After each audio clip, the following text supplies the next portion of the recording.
Hello and welcome to the Bupa Academy for Small Businesses. I'm your host, Holly Tucker. Today, I'm joined by our expert panel to talk about building a diverse and inclusive culture to help your small business thrive. In the first part of today's session, we'll discuss what diversity and inclusion in the workplace means and the benefits it can bring. And in the second part of the session, we'll explore the strategies and the practical tips to help you build a diverse business.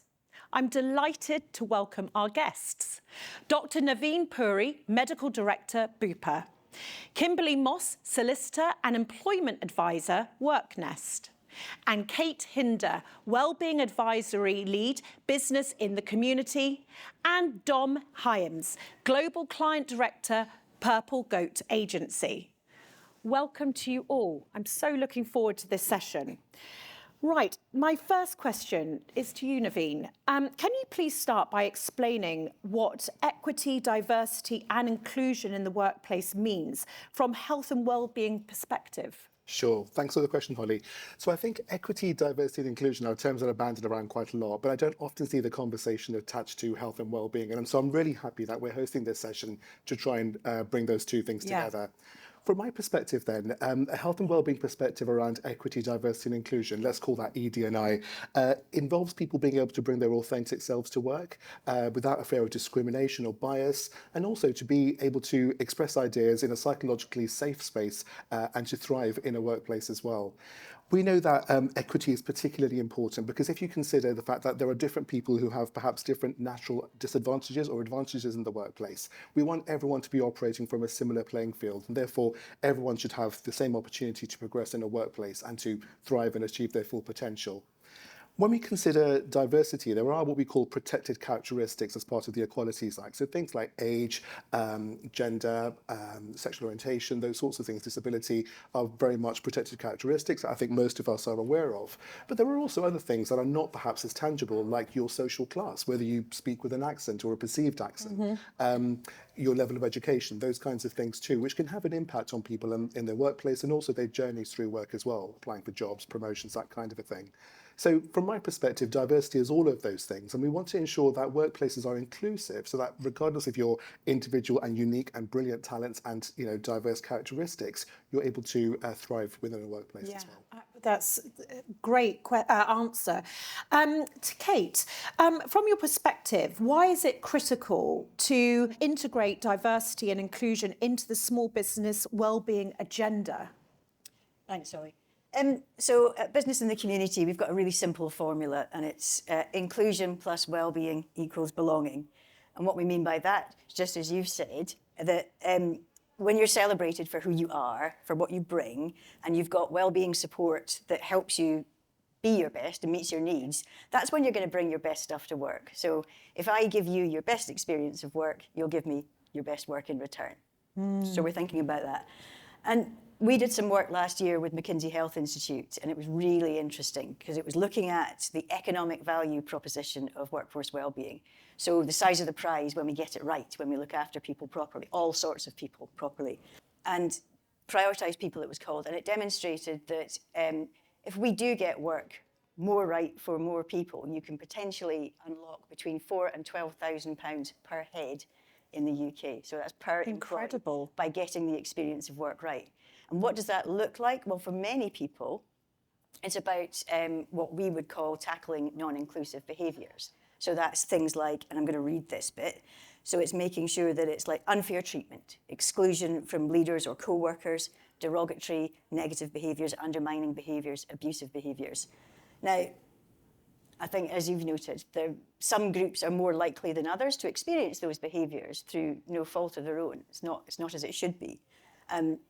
When I have stats, I always read them off a card. I'm neurodivergent, so I want to make sure I get it right. Yes. So 50% of women aged 16 to 30 have been sexually harassed at work. 50%. 52% of mums have faced discrimination when pregnant, on maternity leave, or upon returning to work. And 1 in 5 have had such negative experiences that they've left their jobs as a result. 22% of organisations would close their doors to disabled people. And 25% of retail workers from ethnic minorities have experienced or witnessed racism in the workplace. So I think, how can you be healthy, happy, and feel like you belong when you're having these negative workplace sort of experiences? statistics. Yeah. So, well, thank you for sharing those. Kimberly, what legal obligations, so based on those facts that we've just heard, what legal obligations do small businesses face in supporting diverse individuals and fostering this inclusive culture? So in the UK, small businesses, like all employers, have several legal obligations and best practices to ensure that they support diverse employees in the workplace.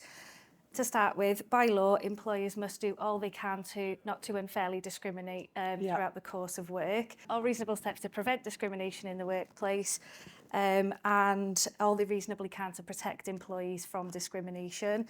Further to that, employers are expected to look after their employees' well-being, and that's what's called a duty of care.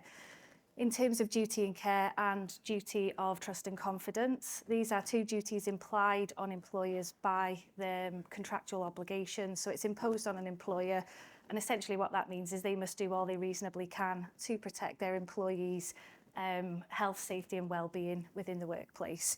Furthermore, there are the Equality Act. So that is a key piece of legislation now in place in the UK for to protect employees in the workplace.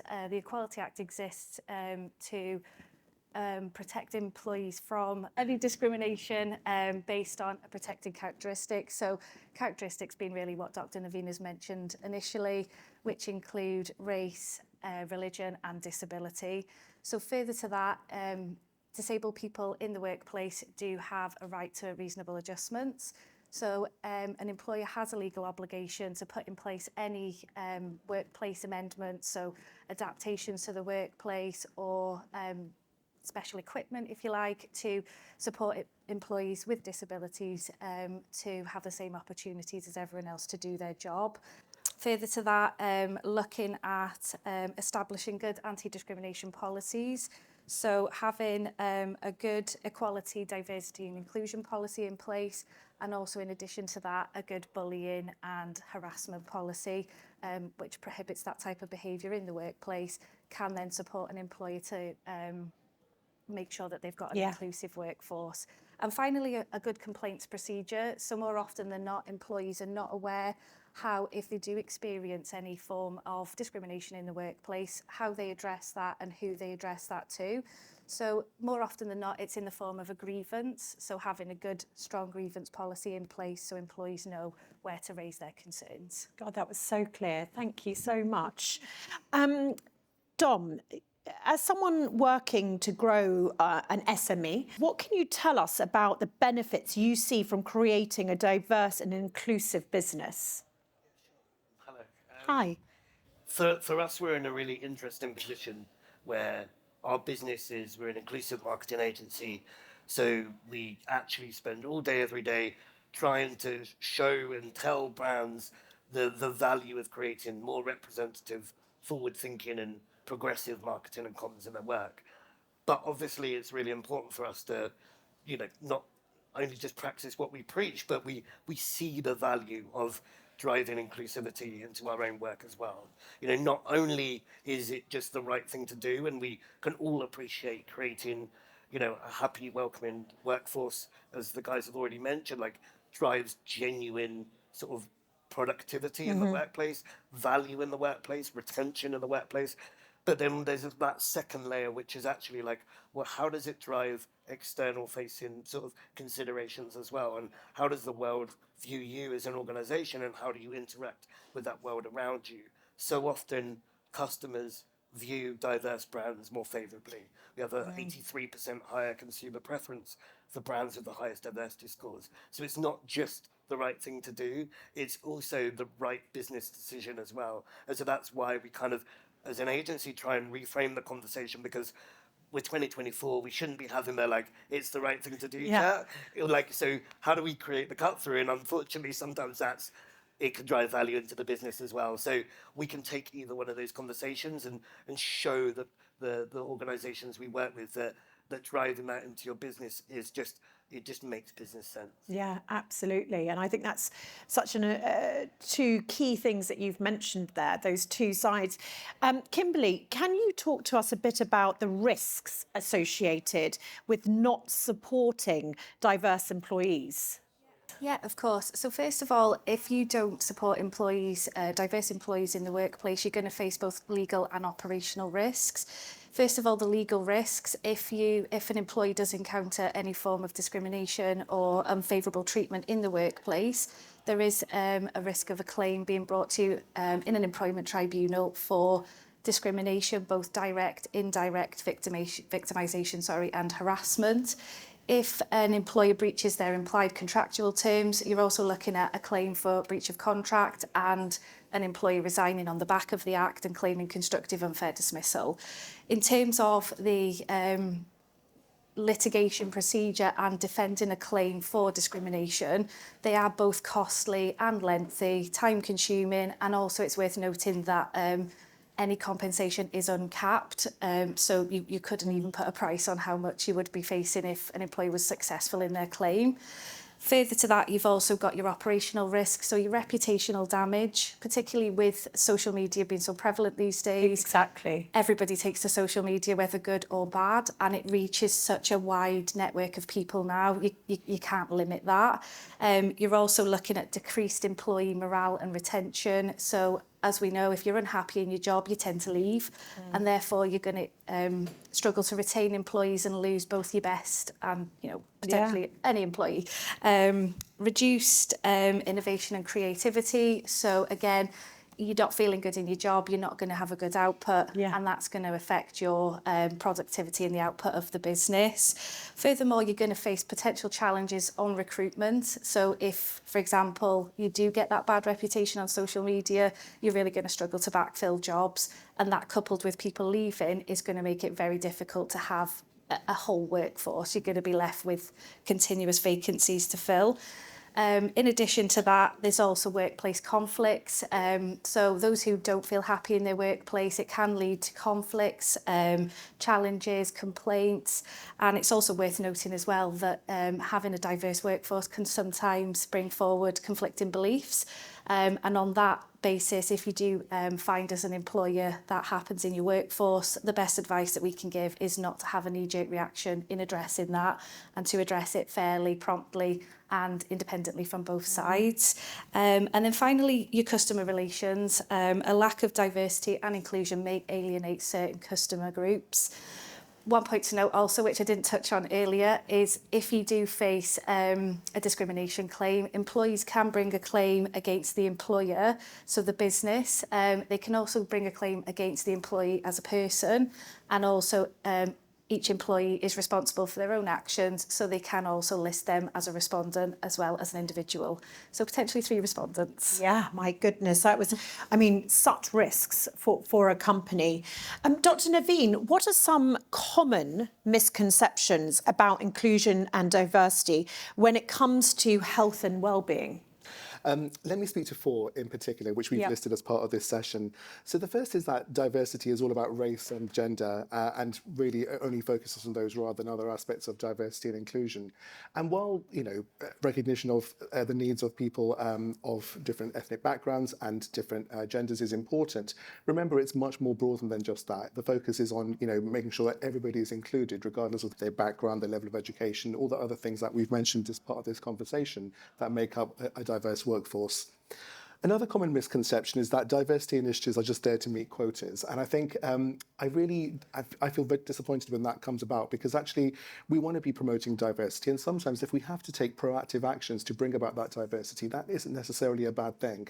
I'd also say, though, that we don't want to be disadvantaging anybody as well. So misconception 3 leads on nicely from that, which is that ED&I initiatives disadvantage straight white men. Now, as I say, I would hate for any group to feel like they're being disadvantaged because of ED&I initiatives, and that includes people who may perceive to be advantaged versus those that are perceived to be disadvantaged. Ultimately, whatever we do should be based on merit and ability, and sometimes it is just the case that we have to encourage certain practices to level the playing field. So, for example, if you put a job advert out and only put it in this is a really crude example, but a magazine that only men read, you're not going to get female applicants to that job. Whereas if you put it into a more broader publication or circulation, you then increase equity and ability for women to apply for those roles. As I say, a really crude example, but I hope that illustrates the point. Yeah, absolutely. We're not disadvantaging men by not publishing in that particular publication that all men read, but rather advantaging everybody equally and equitably by publishing where that may get the greatest visibility. And then misconception 4, this is the one that I can feel quite nervous about because I feel very passionate about this, is that political correctness or wokeness have gone too far and it's, all political correctness gone mad. When you think about where these terms first came from, they were there to bring about an understanding of some of the disadvantages that some people feel. So just as we now recognise that wolf whistling at somebody walking past a building site isn't particularly au fait, there was a time where that was absolutely fine. But, if you want to call that political correctness and recognise that that's no longer acceptable, so be it.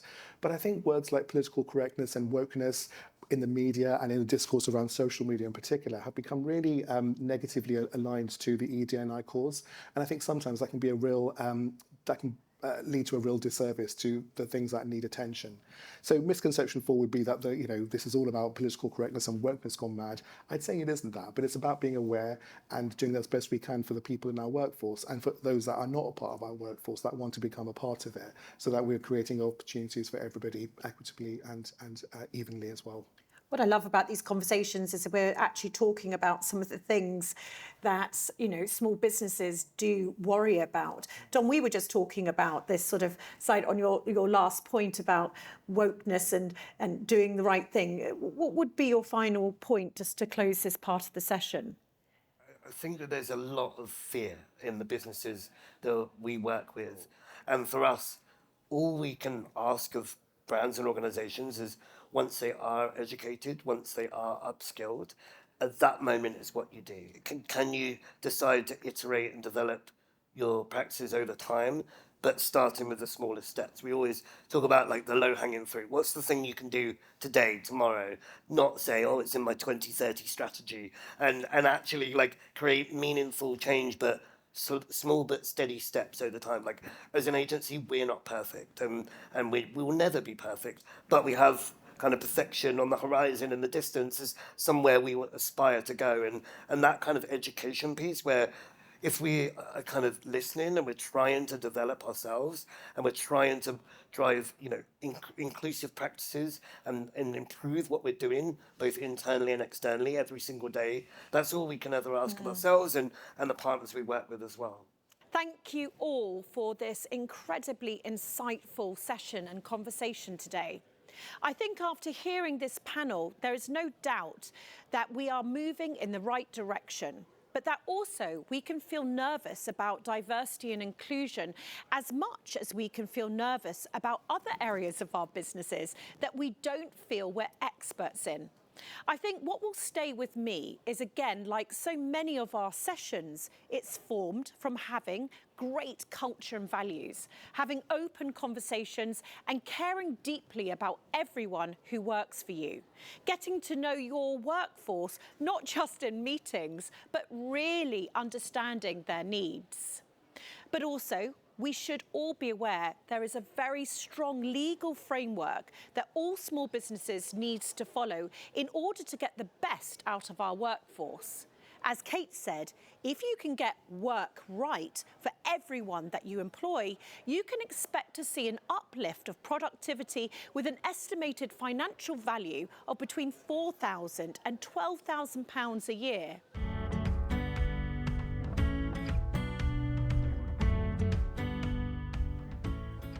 We're now moving into the second part of today's session, where I'll be speaking to our experts about practical tips and advice on how to build a diverse and inclusive business. The first question is for Kate. Kate, can you provide any guidance on how small businesses can develop and implement effective policies and strategies to support diverse employees? Sure can. Thanks, Holly. So I think the first thing I'd suggest is to get to know your people, get to know the folk that work for you. So what data do you hold, for example, in your HR systems? For example, so I'm in my 50s now, and I've worked for business in the community for, I think, 11 years and counting. And in that time, and since the pandemic, I've had I guess, a lively experience of menopause, I'll call it that. I've experienced bereavement, and I'm now a sandwich carer, and I'm neurodivergent. BITC has been able to look after me all of that time in different ways, and it's had to adjust its support in order to give me my best of experience of work all the way along. And I think that's the first thing. So know who works for you. The second thing is obviously associated with that is being data-driven. So understanding who works for you, so the demographics of your workplace. Then understanding a bit more about what people's different experiences are. We don't all experience work in the same way. So let's find out a little bit more about what that looks and feels like. So engagement surveys are a really good place to start. You can learn all sorts of things there. For example, if we're looking at how do the experiences of Black women in their 50s compare to those of Black women in their 30s? Or how do they compare to Black men in their 50s in your organisation? So you might see differences in experiences emerging when you look at different breakdowns of the kinds of folks that work for you. We talk about finding out the stories behind the numbers, so getting to know a little bit more about that lived experience from people. So BITC's advisory team, we love taking qualitative and quantitative data and smushing it together to understand, I suppose, what's good about working cultures from different perspectives, but also, I think, what needs to be better. And once you know what that is, what needs to be better, who for, then you can start going after that. You can start making priorities, because you can't boil the ocean. You have to be able to do one thing at a time. Yeah, absolutely. So then you make your priorities. And then I guess finally, and the disability rights movement has been saying this for decades and decades, nothing about me without me. So you want to make sure that you're hearing from the voices of the people in your organisations whose experiences you're impacting through the policies, strategies, procedures that you're implementing. Because you might have, there might be unintended consequences to what you are proceeding in good faith to do. Yeah. So keep listening and keep talking. Those are great tips. Thank you so much, Kate. Dr. Naveen, can you share some other examples of how a small business owner could shape their workplaces to be more inclusive of people's health and well-being? Absolutely. I mean, Kate's mentioned some really fantastic examples there, and just to build on those then, the kind of things that we find to be quite effective and that we actually practice within Bupa as well are providing training to line managers. So, when you're in a position of leadership or management, you haven't suddenly acquired this magic skill set that enables you to deal with the diversity and inclusivity needs of your staff. And so accessing training, making things like this, the Workplace Bupa Academy sessions available to your people can be really helpful to upskill them. I'd also say that as a manager, being open-minded to what is out there is also helpful too. You're not expected to know of everyone's needs all of the time, but actually if a need suddenly becomes known to you, such as a colleague going through the menopause or somebody who may have a disabled child at home, perhaps take the opportunity to start a conversation and consider where you can upskill yourself as well. And resources around that can certainly be helpful within the workplace. Kate mentioned a really lovely turn of phrase there, which was nothing about me without me. I really like that. And I think, you can utilize the expertise of your people to see whether that might be something they want to contribute to your business as well. On that front, I'd also say, though, don't expect your people to be the experts in their conditions or their diversity and inclusivity needs. So, for example, if you've got a woman, she's not a spokesperson for all the women in your team. And if you've got somebody with, accessibility needs, that isn't a spokesperson for everybody with disability of all kinds in your team as well. Yes. But certainly tapping into that can be really helpful, and including and involving them can be really good as a way of engaging and building from the ground up. We also find that sometimes people have got lots of resource and insight but don't want to share it for fear of how it might be perceived or judged. And so sharing anonymously can be helpful as well. We in Bupa find that having surveys that are anonymised can be really helpful to tap into the intelligence of your people and also their insights as well. And sometimes the most rich insights are gained when people haven't got to put their name to it. Of course, it has to be respectful, but I'm sure most people operate from a place of respect and want to provide feedback that's helpful and constructive rather than damaging or critical for the sake of it. I've already mentioned training. So when you go into a position of leadership or management, you aren't expected to acquire all of this knowledge and just know what to do. But it is your responsibility to consider that you are at the helm of a team or a set of people whose opportunities and development depend on your insight and your ability to help them navigate through the workplace. So if you've got somebody who's neurodiverse, being aware of what that means for them and perhaps conducting yourself in a way that helps them thrive at work can be really helpful, as one of many examples. Making your workplace accessible is really, really important. I think, as Dom said, this is 2024. We shouldn't be having these conversations at this stage because there is now so much help and support available to us. And so really tapping into what you can do to make the workplace more accessible can be helpful. One thing I found quite helpful sometimes is, and this is just one example of many things that I'm sure lots of folk out there do, is taking steps through your workplace in the shoes of somebody else or in the mindset of somebody else. What does it feel like to be somebody, for example, who might be transitioning gender and using bathrooms that aren't necessarily to their comfort or preference, or being stared at by other colleagues who don't necessarily know how to address them or to include them in conversations, as one example of many. Taking steps in somebody else's shoes can be a really good way to kind of almost embed yourself in the challenges they face day to day, the kind of things they perhaps don't want to bother you with or trouble you with, but which could make a big difference with your understanding of them.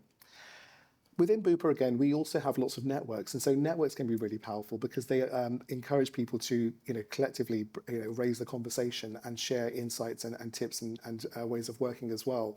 Networks can be really good to give people the safety and the comfort to be around people of a like mind. We have, for example, a parent and carer network in Bupa. We have networks for women. We have networks for people with disability, and these are really good spaces where conversations can be had, and people can feel a sense of kinship and a sense of familiarity amongst people that have a similar lived experience as them. Sometimes if you're the only person in your team with your lived experience, that can be quite isolating. But to recognise across your organisation there may be others can be really fruitful. So I'd certainly encourage developing and growing networks as well. One of the things that links so many of our conversations is culture and values and open communication and treating each other like colleagues and friends, and trying to build good within the atmosphere that we are in, because we spend so long at work, don't we? We spend so long at work, and it's really that for leaders to create a place that feels caring and inclusive and that you matter. Dom, given that inclusivity is at the heart of your business, can you tell us a bit about your initiatives and the positive impacts that these have had on your employees and organisation? Yeah, of course. And when I knew I was going to be asked this question, I actually had to think in some ways, because it's so intrinsic to the DNA of who we are as a team. We have got 50% plus lived experience of disability within our workforce, and that kind of caring, human, sort of communicative approach to, ED&I is just so fundamental to who we are and what we do. And if you then have to break it down, I suppose it really is just trying to create a safe space, removing all barriers all along the way for the individuals, so they can absolutely give their full and their best in the workplace. The first part of that, of course, is just making it abundantly clear that it's an open dialogue, nothing's off limits. They can say anything they want, and you're an open door that's not going to go, be shocked and surprised with whatever they say, and that really counts for a lot. But similarly, when someone's applying for a job, making sure that your website is accessible is such a fundamental step, where people won't feel like a business is for them if they can't even access a website to apply for a job. Similarly, representation on your website is something so often people don't even think about. But if you can see a diverse workforce, then you're much more likely to think that it's a workforce that you belong in. So again, those are things before you've even started a hiring process or a culture, to think about how you can engage potential people, and then once you're in the application process, you obviously want to make sure that you have that open dialogue. You ask the question. We so often say nothing's off limits. Don't feel that scared to say anything to us. But similarly, there has to be a confidence around saying look, we're here to support you in whatever you need. What do you need? And it's these are questions that, as an individual, they've been asked that a million times. So it's not a new question to them. I've not suddenly woken up today and just discovered I'm disabled. I've been well aware for a long time. And so if someone asks me a question around it, it's coming from a place of care and consideration. Yeah. And so, that you should take that into your work as well. If you've got the right intention, then that's going to come across with those that you're talking to and communicating with as well. And I think finally, just to pick up on a point we've already heard, is that educational piece. Like, your internal teams, have to be doing this work themselves, and they might not have that skill and expertise, inbuilt as standard. So how do we nurture and support internally to make everyone feel comfortable and confident that when someone applies for a job, and someone looks at a CV, and we just don't want them putting it in the bin. We want them to go, right, I feel comfortable and confident enough that I can support this individual and get the best out of them in the workplace, whatever the barrier might be or the diversity might be. And you'd be surprised how often, if people are really honest, they would go, well, I don't know what to do here. They put it to one side. And so ultimately, if we're trying to do one thing, it's to build the comfort and confidence to not do that. Yeah, such a great point, Tom. Kimberly, how can small businesses effectively recruit a diverse workforce and ensure that their hiring practices are fair and unbiased? Yeah, so picking up really on Dom's great points there, some strategies in order to have or to ensure that we have a fair recruitment process.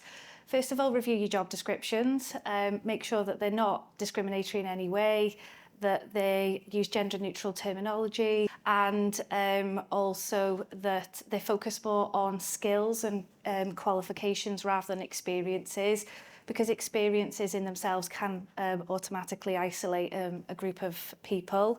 In addition to that, implement blind recruitment, a fantastic process whereby removing all personal data from your first initial sifting stages. So remove the name, the age, and gender. Yeah. And therefore that also reduces the risk of unconscious bias.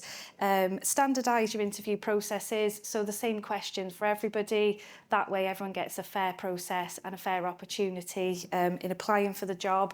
Also basically picking up on both Dom and Dr. Naveen's points, consider putting your recruitment managers through diversity training initially, so that they know from the get-go how to support individuals with who are diverse.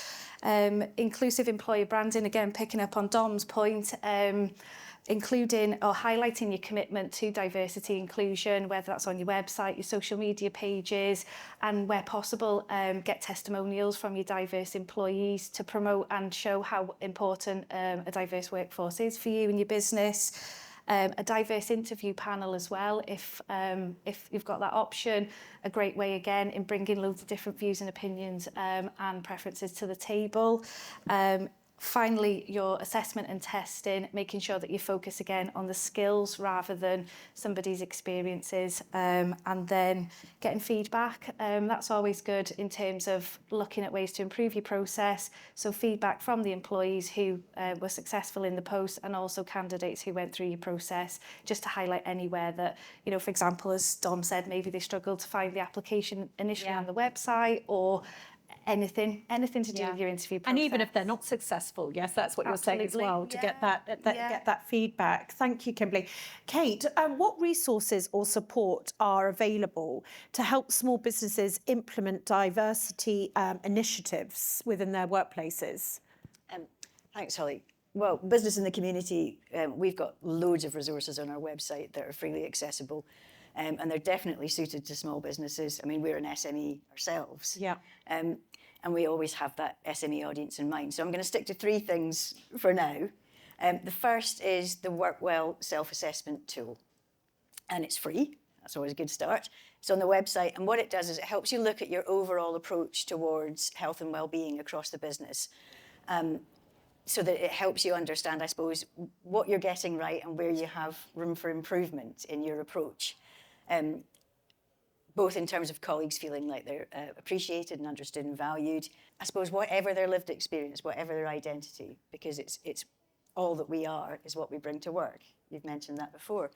And what you get back from that is you get a report that shares not just where you are at the minute, so your baseline, but also you get a benchmark against other organisations who've used the tool. And that can be really important when you're looking to recruit talent. Yes. So understanding what's your competitive advantage, or what you need to do in order to make sure that you're getting all of the possibilities for talent coming through your door. Yeah. So we like that. And about a third of our current users of the Work Well self-assessment tool are SMEs. So we know we're on We to a know good it's good thing. for small businesses. Exactly. The second thing is we have a Race at Work charter. And over 1,000 businesses have signed the Race at Work charter. And there are 7 key actions with resources to help you amplify your commitment to equality of opportunity for people from minoritized ethnic backgrounds.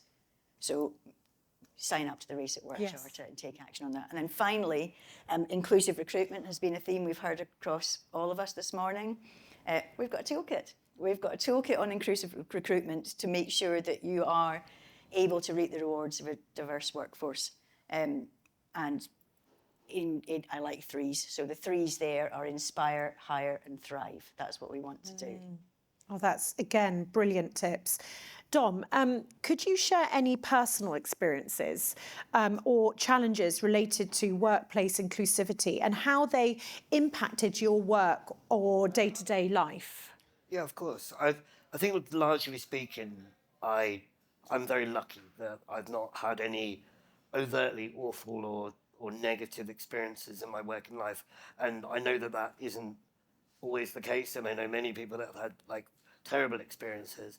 For me, before marketing, I was in the world of TV, so I was a TV producer, and the first live broadcast I ever went to, and that day I turned up, there was a OB truck, so a broadcast truck, and it had stairs into it. And so I got lifted like a sack of potatoes into the OB truck and sat on a chair. And that moment, I realised I wasn't going to work in live TV because the facilities and the infrastructure is simply not accessible. And so you have these kind of sliding doors moments in life. And I've been quite good through my life at just knowing where to move to just keep as many doors and open as possible and remove barriers where I can, of course.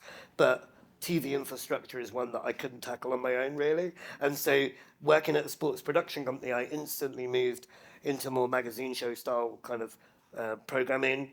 But then, with that over time, as the rise of social media and YouTube and things like that, I moved into sort of specializing more in digital formats, which obviously most of that I can make and produce from a desk. And so it's really, in that sense, I was playing to my strengths, but obviously it'd be great if we don't have to do that. Yes. I think nowadays we are seeing conversations where even things in the TV industry, they're changing the accessibility of broadcast spaces. Paralympics have opened a new studio in Wales that is the most accessible studio space in the world.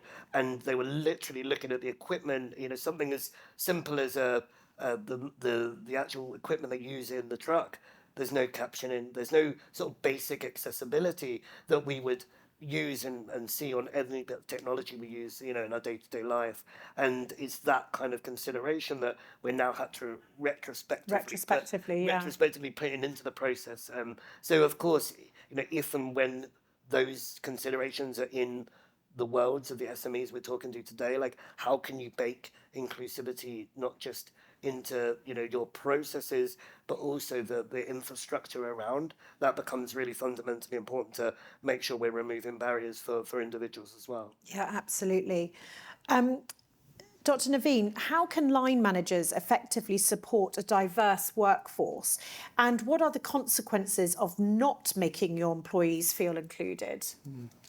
I think it's important that line managers recognise that it's their role to help their people develop, and actually they can be inadvertently a real blocker if they're not aware of that responsibility.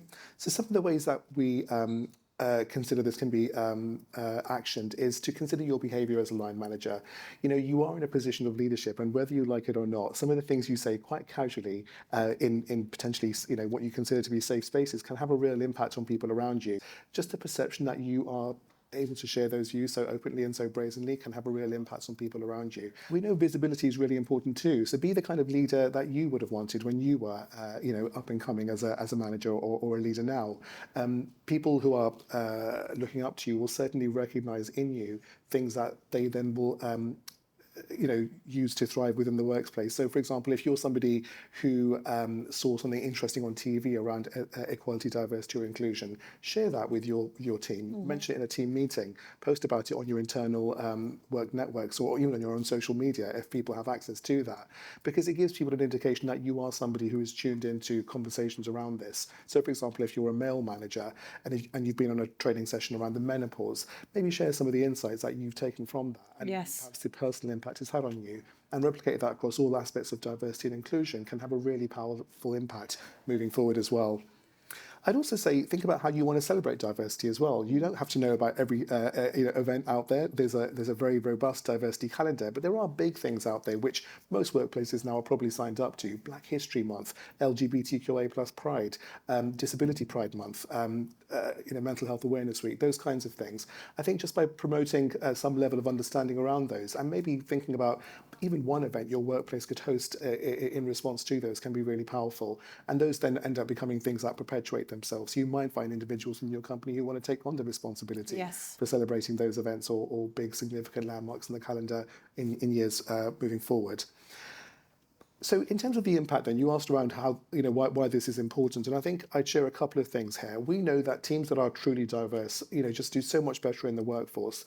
There's a statistic that I've come across, which is that 30% higher productivity is achieved by teams who are diverse. And that is because of the diversity of opinions, diversity of perspectives, the fact that they reflect your customer base, which is also incredibly diverse as well. Yes. Think about ways of working that can be completely unique and different to how you might consider them. If you're surrounded by people who only think like you, you're only ever going to get outcomes that you would get yourself. Whereas if you surround yourself with a diversity of opinions and perspectives and lived experience, just think of the absolutely amazing rewards that can come from that. We also know that when you're a diverse workforce, attracting talent becomes much easier too. People want to actively work for you, but also retaining that talent as well. Think of all the resources you put into training your people and to upskilling them, only to lose them if your workplace is not, walking the walk and talking the talk around diversity and inclusion. So, what I'd say is that there are many advantages to be had. I think we've all sort of illustrated those points quite heavily today. And it's your responsibility as a manager in the best possible way to upskill yourself as best you possibly can, make use of the resources out there, seek help or seek guidance when you need it. And hopefully that encourages a much more inclusive and diverse workforce. I think what's also interesting is you're saying, there is a calendar out there. But start, like to Dom's point, just start, take those first steps. And I think that that's the most important thing, that, small businesses have smaller resources, all of those sorts of things. There's a lot of pressure on SMEs just to survive, actually. So actually it's taking those first steps, building that culture. Dom, can you tell us how businesses can assess the impact of their diversity and inclusion initiatives? Yeah, I think Dr. Levy definitely mentioned some really, really good things from the sort of internal lens. And again, I suppose we look both internally and externally. From the internal, of course, it's like, as he said, like retention is a really valuable one, a really easy one to see. Like, are people comfortable? Are people happy? Are people wanting to thrive in your workplace? And I think that's such an easy sort of metric to be able to track and follow. Similarly, depending on how you do it, disclosure, where is your percentage of disabled staff? We were working with a law firm that almost proudly said to us that of their 400 staff, no one's disabled. And I was like, no, they just don't tell you they're disabled. And it was and a really fascinating interaction, because they was just like, oh no, we don't have anyone disabled in our law firm. And they're like, no, you definitely do. But again, it's like, they clearly don't have a culture where it's acceptable and appropriate to mention disability. And so for us, like, if you've got a team that are comfortable and confident and talking, of course, people are allowed to keep things private. It's completely up to them. But creating a platform where if they want to, they can, is just so fundamentally important. And then obviously looking externally, we measure success of being diverse and inclusive for brands every single day, and that can be in how representative they are in their marketing and comms. It can be, what consumers think of them and how their brand stands out compared to others. Again, like reiterating that with 24% of the population being disabled, the largest minority in the world, so often brands are not even considering how they are engaging these communities or even representing these communities. And so if you think of this as a consumer group that actually you can tap into, and they're the most loyal consumer group once you know how to effectively engage them, suddenly this becomes a really exciting opportunity for organizations to start thinking about and tapping into as well. So I think, just get on the journey, like start the process, as you say, like it's just starting somewhere, and then you'll see the kind of fruits of your labor, as it were, as you go along.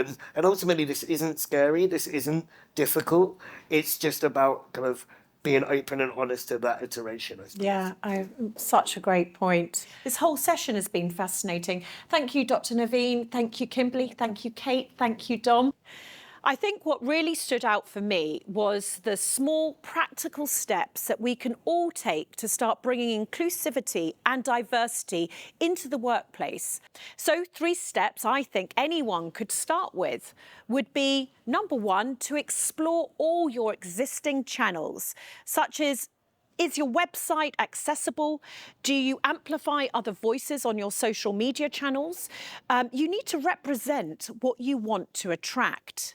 Another would be what Kate was mentioning. There are lots of resources at bitc.org.uk where you can access a whole host of free resources, such as the Work Well self-assessment tool. And finally, think about how you're hiring. Are you hiring yourself? Do you all feel and look the same? Diversity of thought, life experience, as Dom said, is not only great for your culture and your brand, it is just fact good for business and the bottom line, with 83% higher consumer preferences when it comes to diverse brands. We hope you found this useful, and we'll see you next time.